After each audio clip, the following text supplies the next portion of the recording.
Wait చేస్తున్నారు first షోకి వచ్చిన వాళ్ళు. First of all I think ఏదైనా రాసి పెట్టి ఉండాలంటారు. I think I was invited for this. I'm so honoured. చాలా చాలా అదృష్టం ఉండాలి ఇట్లాంటి థింగ్స్కి. Like me launching 11th chapter Bhagavad Gita. And ముఖ్యంగా నేను చెప్పాలనుకుంది, ఇక్కడ ఉన్నది చాలా చాలా పెద్ద మనుషులు ఉన్నారు. ఇక్కడ చాలామంది పెద్ద మనుషులు ఉన్నారు. అమర్యాదగా కళ్ళద్దాలు పెట్టుకున్నట్టు అనిపిస్తుంది. నాకు కంజక్టివిటీస్ ఇంకా తగ్గలేదు, సో అందుకే పెట్టుకున్నాను. ఆర్ఎల్స్ అసలు కళ్ళద్దాలు పెట్టుకునే ఉద్దేశం లేదు.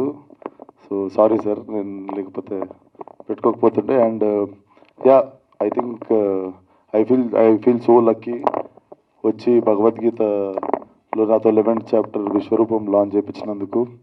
అండ్ ఆల్సో ఇది ఎస్పెషల్లీ నాలాంటి వాళ్ళకి చాలా అవసరం ఇది. ఎందుకంటే నాకు రీడింగ్ హ్యాబిట్ లేదు. ఓన్లీ నా సినిమా కథలు చదువుతుంటా. And when maybe with time వస్తుందేమో, అటెన్షన్ స్పాన్ తక్కువ.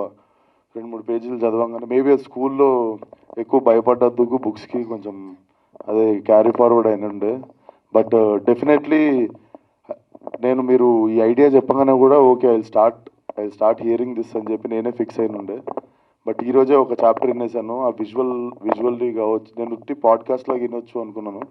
బట్ వస్తే విజువల్ కూడా చాలా చాలా కేర్ తీసుకొని చాలా బాగా చేశారు. చాలా ఈజీగా మనం తెలుసుకోవచ్చు. ఎప్పటి నుండో అనుకుంటుండే చదవాలి భగవద్గీత అని, లేకపోతే but this is like very easy way. Thank you so much for keeping this available for like present generation sir.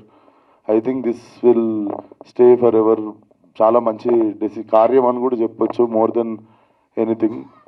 And I'm honoured for being a part of this. Thank you.